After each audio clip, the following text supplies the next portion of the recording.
Obreiros da Vida Eterna, Capítulo 2.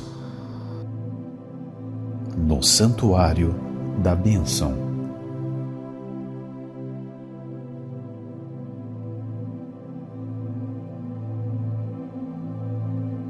Na véspera da partida, o assistente Jerônimo conduziu-nos ao Santuário da Bênção. Situado na zona dedicada aos serviços de auxílio, onde, segundo nos esclareceu, receberíamos a palavra de mentores iluminados, habitantes de regiões mais puras e mais felizes que a nossa. O orientador não desejava partir sem uma oração no santuário, o que fazia habitualmente, antes de entregar-se aos trabalhos de assistência, sob a sua direta responsabilidade.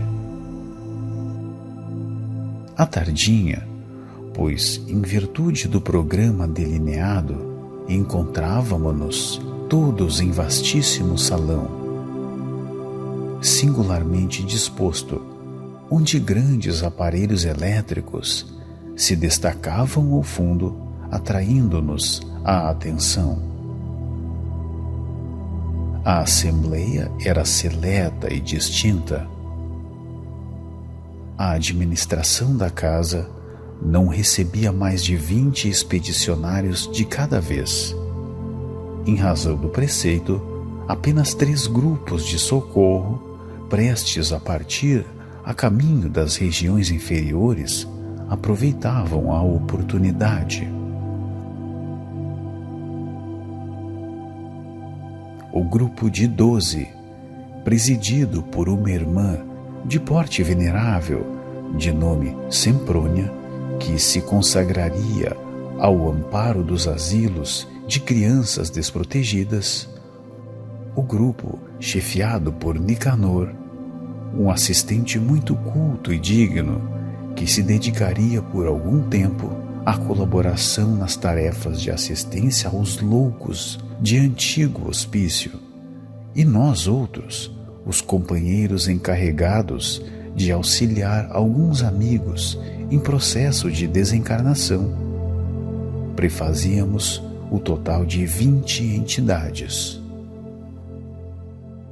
O instrutor Cornélio, diretor da instituição, atendido por um assessor, palestrava conosco, demonstrando simplicidade e fidalguia, magnanimidade e entendimento.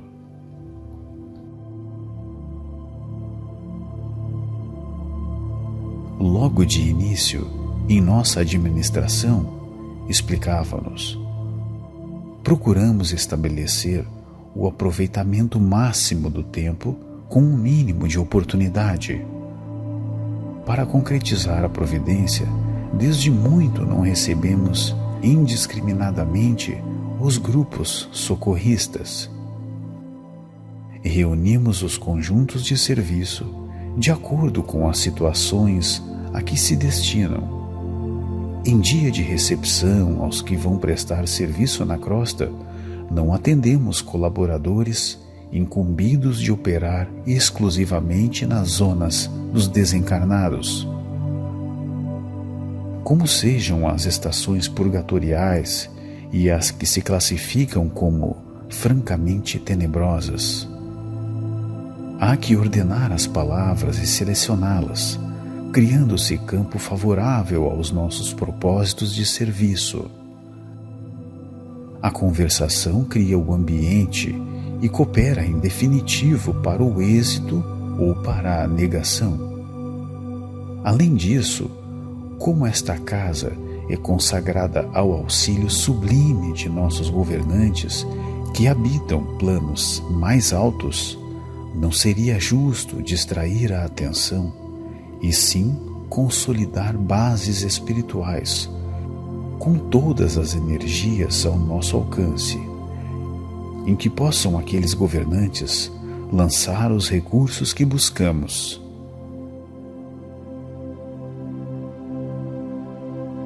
Compreendendo a a extensão das tarefas por fazer e o respeito que devemos àqueles que nos ajudam, somos de parecer que precisamos sanar os velhos desequilíbrios das intromissões verbais desnecessárias e muitas vezes perturbadoras e dissolventes. Enquanto lhe ouvimos as ponderações, encantados, imprimiu um ligeiro intervalo às sentenças esclarecedoras e continuou. Aliás, o profeta enunciou, há muitos séculos que a palavra dita a seu tempo é maçã de ouro em cesto de prata.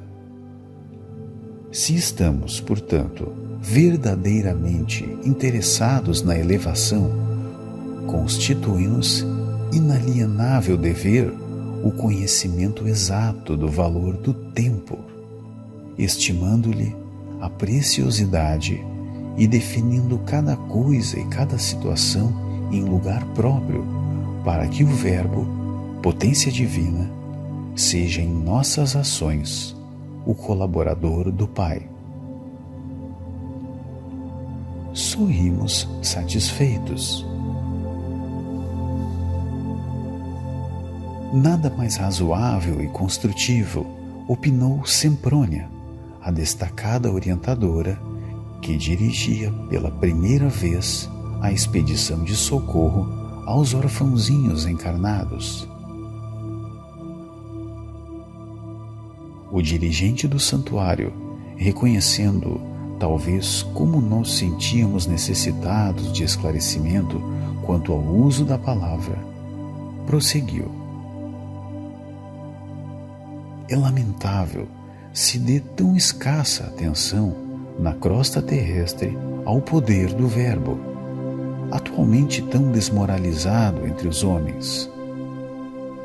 Não mais respeitáveis instituições do mundo carnal, segundo informações fidedignas de autoridades que nos regem, a metade do tempo é despendida inutilmente com conversações ociosas e importunas. Isso referindo-nos somente às mais respeitáveis. Não se precatam nossos irmãos em humanidade de que o Verbo está criando imagens vivas que se desenvolvem no terreno mental a que são projetadas, produzindo sequências boas ou más, segundo a origem. Essas formas naturalmente vivem e proliferam, e considerando-se a inferioridade dos desejos e aspirações das criaturas humanas, semelhantes criações temporárias não se destinam senão aos serviços destruidores, por meio de atritos formidáveis, se bem que invisíveis. Notava-se claramente o interesse que suas definições despertavam nos ouvintes. Em seguida, a uma pausa mais longa, tornou cuidadoso. Toda a conversação prepara acontecimentos de conformidade com a sua natureza, dentro das leis vibratórias que nos circundam por todos os lados. É uma força indireta de estranho e vigoroso poder, induzindo sempre os objetivos velados de quem lhe assume a direção intencional. Encarregados de assumir a chefia desta casa, trouxemos instruções de nossos maiores para suprimir todos os comentários tendentes à criação de elementos adversos aos júbilos da bênção divina. É por isso que, graças ao amor providencial de Jesus, temos conseguido a manutenção de um instituto em que os nossos mentores de mais alto se fazem sentir. A ausência de qualquer palavra menos digna e a presença contínua de fatores verbais edificantes facilitam a elaboração de forças sutis, nas quais os orientadores divinos encontram acessórios para se adaptarem de algum modo às nossas necessidades na edificação comum. Fez um gesto do narrador que se recorda de minudência e importância e informou: encetando nosso trabalho modesto, fomos defrontados por reações apreciáveis. Procurava-se, então, o santuário sem qualquer preparação íntima.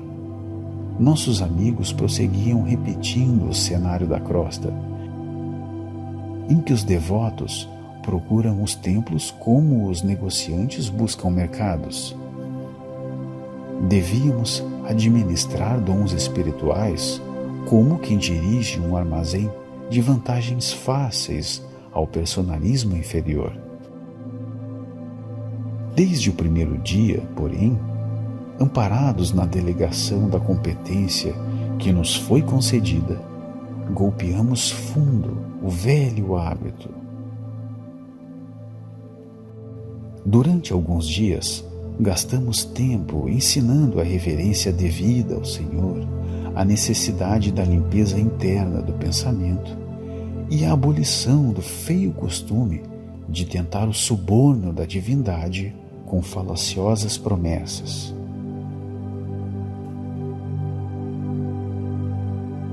E quando sentimos conscienciosamente que as lições estavam findas, iniciamos a aplicação de medidas retificadoras. Registros vibratórios foram instalados, assinando a natureza das palavras em movimento. Desde aí, foi muito fácil identificar os infratores e barrar-lhes a entrada na câmara de iluminação, onde realizamos nossas preces. Observando, talvez, que alguns de nós faziam certas considerações mentais, observou sorridente: cremos desnecessária qualquer alusão ao imperativo dos pensamentos limpos.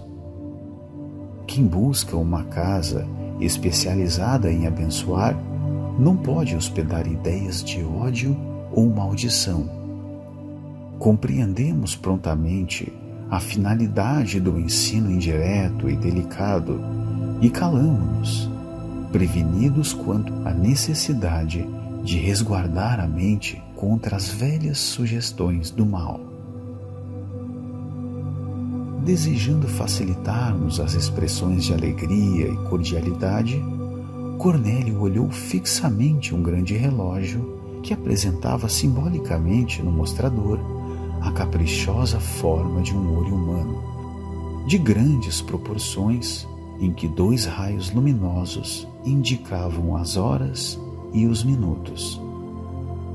E falou em tom fraternal: teremos hoje, conforme notificação recebida há vários dias, a visita de um mensageiro de alta expressão hierárquica. Contudo, antes desse acontecimento excepcional, dispomos ainda de algum tempo.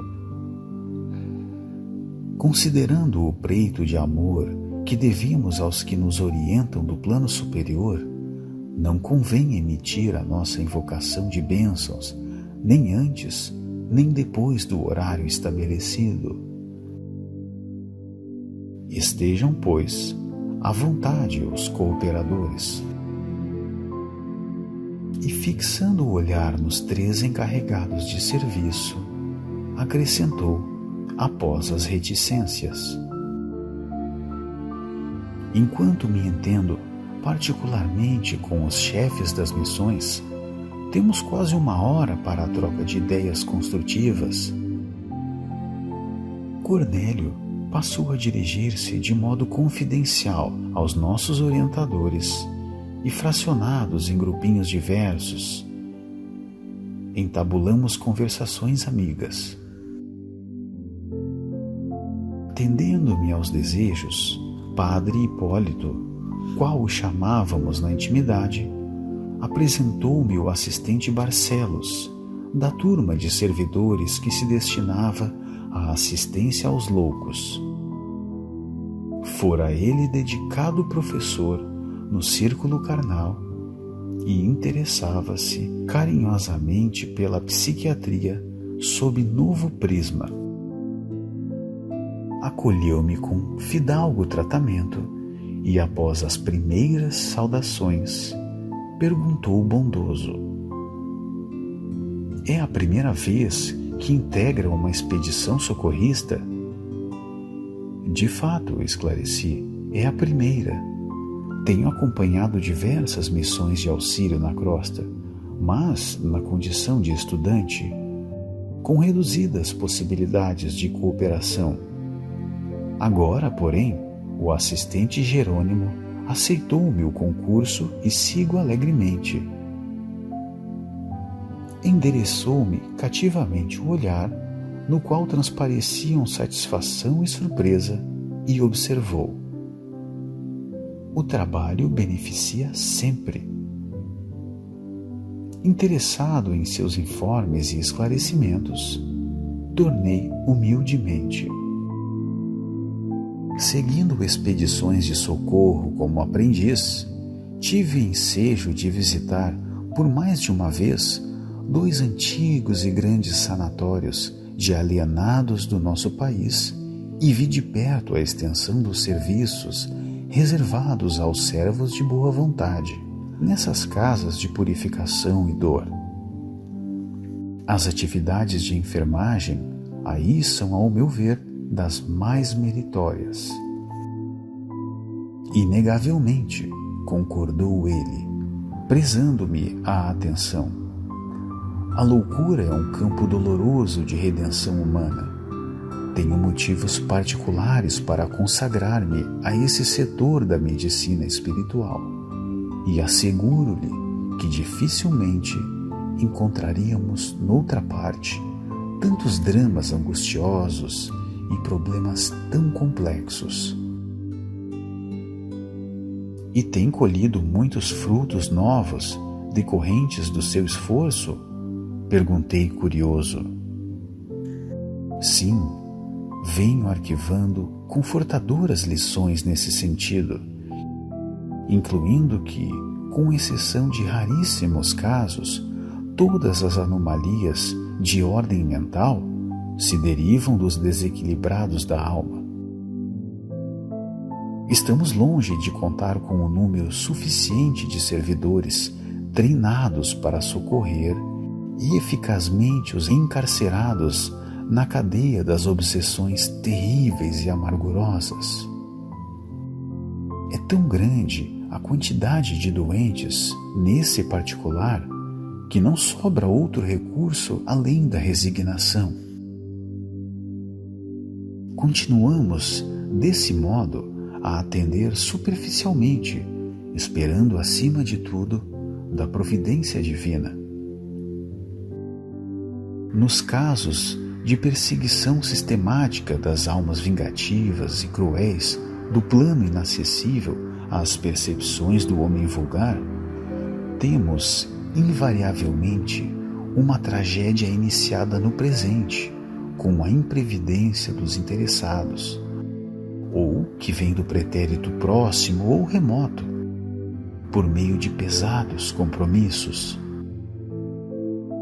Se os psiquiatras modernos penetrassem o segredo de semelhantes fatos, iniciariam a aplicação de nova terapêutica, à base de sentimentos cristãos, antes de qualquer recurso à homeopatia e à eletricidade. Recordei os serviços de assistência a obsidiados que acompanhara atentamente e aduzi.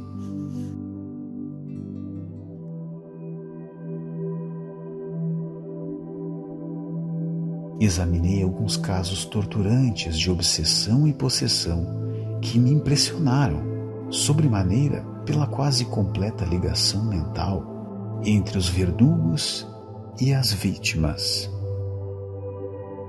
Barcelos esboçou significativo gesto e acentuou: é a terrível história viva dos crimes cometidos, em movimentação permanente. Os cúmplices e os personagens desses dramas silenciosos e muita vez ignorado por outros homens, antecedendo os comparsas no caminho da morte, tornam amedrontados ao convívio dos seus, em face das sinistras consequências com que se defrontam além do túmulo.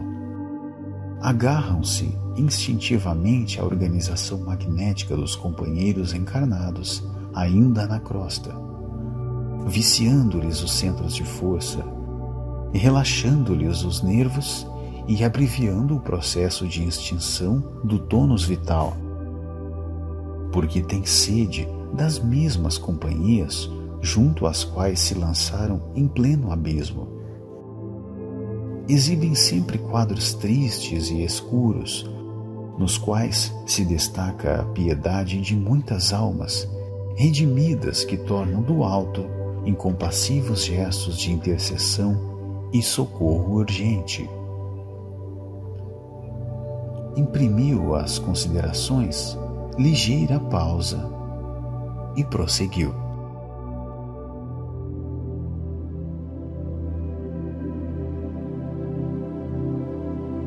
Entretanto, observo na atualidade especialmente outro campo alusivo ao assunto.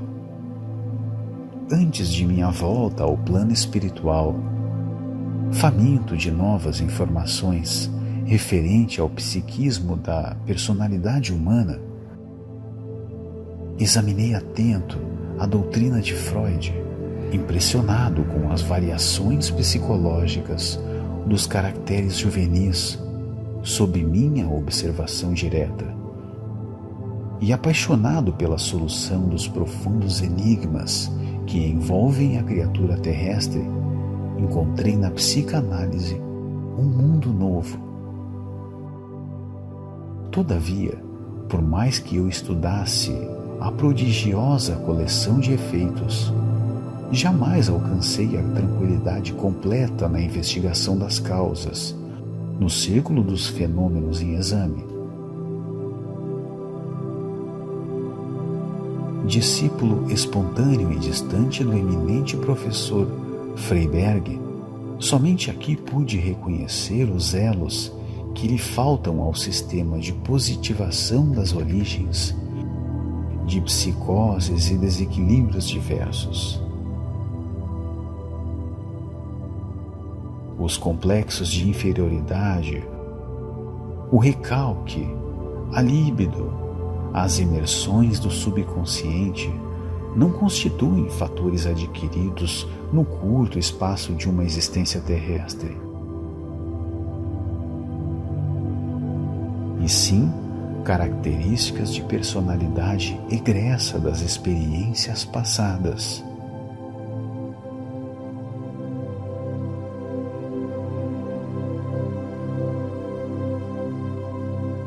A subconsciência é de fato o porão dilatado de nossas lembranças, o repositório das emoções e desejos, impulsos e tendências que não se projetam na tela das realizações imediatas.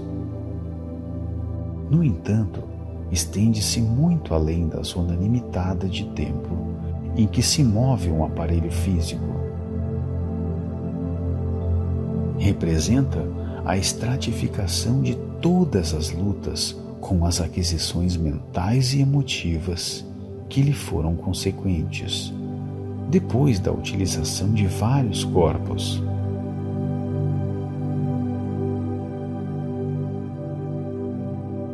Faltam, pois, as teorias de Sigmund Freud e seus continuadores, a noção dos princípios reencarnacionistas e o conhecimento da verdadeira localização dos distúrbios nervosos, cujo início muito raramente se verifica no campo biológico vulgar, mas quase que invariavelmente no corpo perispiritual pré-existente, portador de sérias perturbações congênitas, em virtude das deficiências de natureza moral, cultivadas com desvairado apego pelo reencarnante nas existências transcorridas.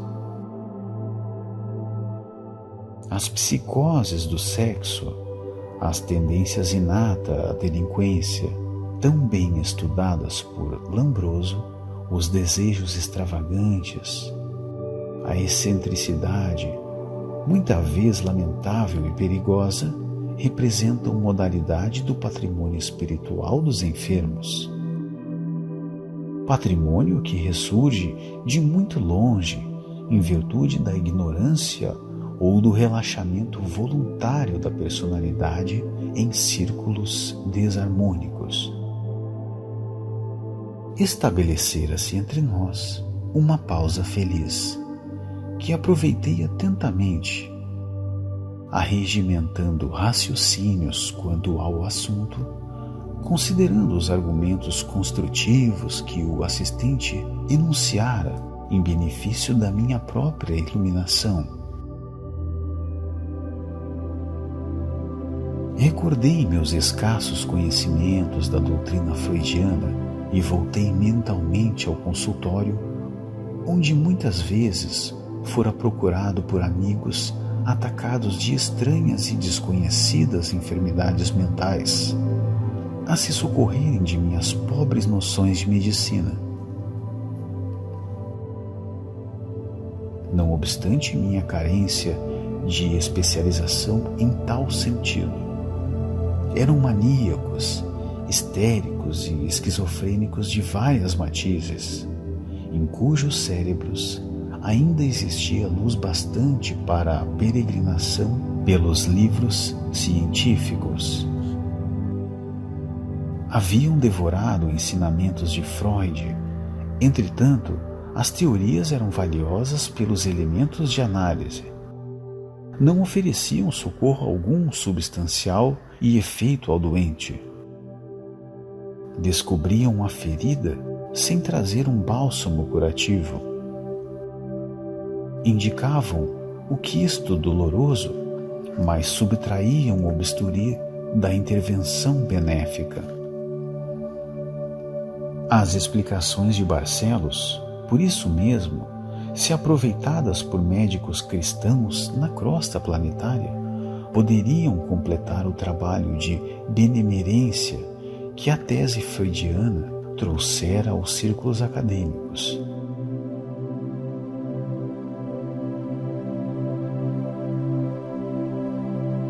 Antes, porém, que formulasse novas considerações íntimas, tornou ele: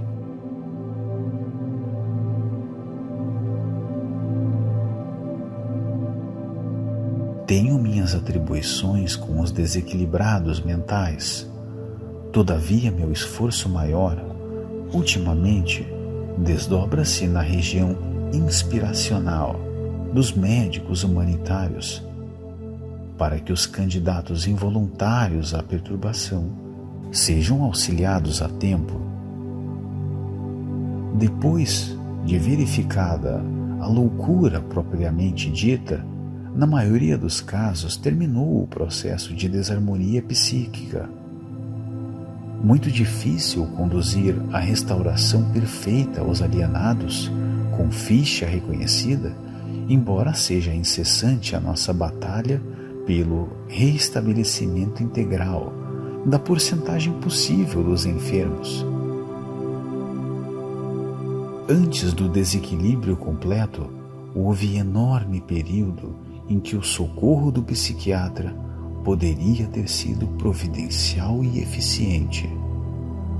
Não será, portanto, um grande trabalho orientarmos indiretamente o médico bem-intencionado para que ele auxilie o provável alienado a tempo, empregando a palavra confortadora e o carinho restaurador?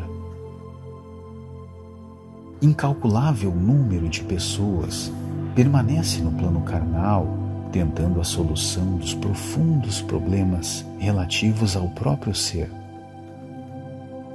relacionando as conclusões dos tratadistas humanos, cujos pontos de vista divergem nos pormenores.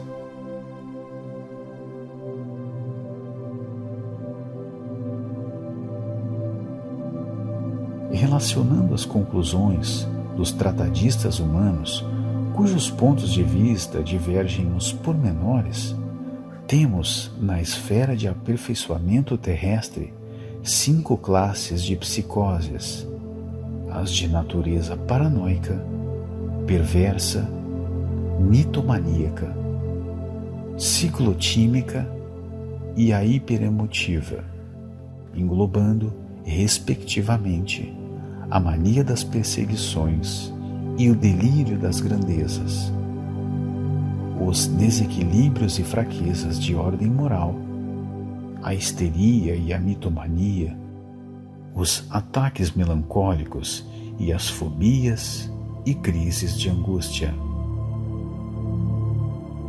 O interlocutor sorriu, fez uma pausa e continuou. Esta a definição científica dos nossos amigos, que, como nós outros antigamente, só possuem o recurso de diagnosticar nas minudências anatômicas. Arabescos de ouro sobre a areia do Saara não tornariam o deserto menos árido. Assim, a terminologia brilhante sobre o quadro escuro do sofrimento. Precisamos divulgar no mundo o conceito moralizador da personalidade congênita, em processo de melhoria gradativa, espalhando enunciados novos que atravessem a zona de raciocínios falíveis do homem e lhes penetrem o coração, restaurando-lhes a esperança no eterno futuro e revigorando-lhe o ser em suas bases essenciais. As noções reencarnacionistas renovarão a paisagem da vida na crosta da terra, conferindo à criatura não somente as armas com que deve guerrear os estados inferiores de si própria, mas também lhe fornecendo o remédio eficiente e salutar. Faz muitos séculos, afirmou Plotino, que toda a antiguidade aceitava como certa a doutrina de que, se a alma comete falhas, ela é compelida a expiá-las, padecendo em regiões tenebrosas, regressando em seguida a outros corpos, a fim de reiniciar suas provas. Falta desse modo, lamentavelmente, aos nossos companheiros de humanidade o conhecimento da transitoriedade do corpo físico e o da eternidade da vida, do débito contraído e do resgate necessário, em experiências e recapitulações diversas. Barcelos calara-se por instantes, e eu lhe ponderava a extensão da competência. Com justificada razão, possuía ele o título de assistente, porque não era um simples irmão auxiliador, mas profundo especialista no assunto a que se dedicara fervoroso. A conversação dele valia por um curso rápido de psiquiatria sob um novo aspecto que me cabia aproveitar em benefício próprio para as tarefas marginais do serviço comum. Desejando traduzir minha admiração e contentamento, observei reconhecido. Ouvindo-lhe as considerações, reconheço que o missionário do bem, onde se encontre, é sempre um semeador de luz. Ele, porém, pareceu não ouvir minha referência elogiosa e prosseguiu noutro tom, após longa pausa. O meu amigo examinou alguns casos de obsessão entre agentes invisíveis e pacientes encarnados, impressionando-se com a imantação mental entre eles. Pisamos no momento outro solo. Referimos-nos às necessidades de esclarecimento dos homens perante os seus próprios companheiros de plano evolutivo. No círculo das recordações imprecisas, a se traduzirem por simpatia e antipatia, vemos a paisagem das obsessões transferida ao campo carnal, onde, em obediência a lembranças vagas e inatas, os homens e as mulheres, jungidos uns aos outros pelos laços da consanguinidade ou dos compromissos morais, se transformam em perseguidores e verdugos, inconscientes entre si.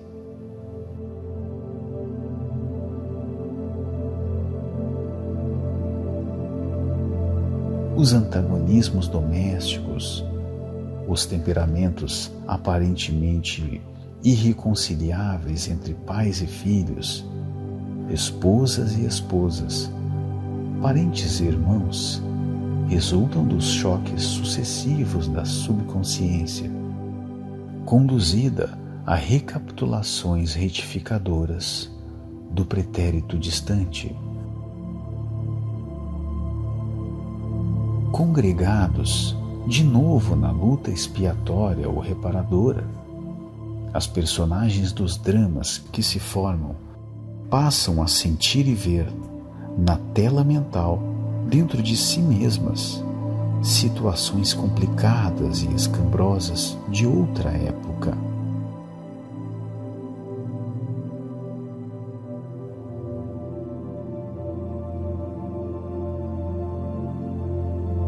Malgrado os contornos obscuros da reminiscência, carregando consigo fardos pesados de incompreensão, atualmente definidos por complexos de inferioridade, identificando em si questões e situações íntimas, inapreensíveis aos demais, o espírito reencarnado que adquire recordações, não obstante menos precisas, do propósito passado, candidata-se inelutavelmente à loucura.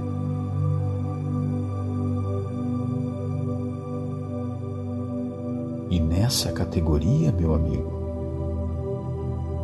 temos na crosta planetária uma porcentagem cada vez maior de possíveis alienados, requerendo o concurso de psiquiatras e neurologistas que, a seu turno, se conservam em posição oposta à verdade. Presos à conceituação acadêmica e às rígidas convenções dos preceitos oficiais, esses, em particular, são os pacientes que interessam de mais perto meus estudos pessoais.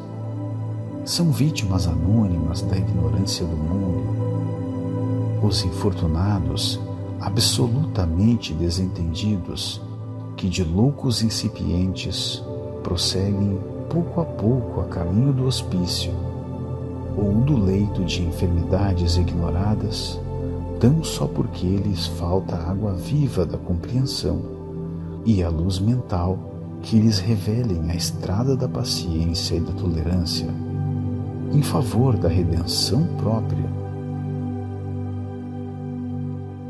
E são muitos semelhantes casos angustiosos? Indaguei por falta de argumentação à altura das considerações ouvidas. O assistente sorriu e esclareceu.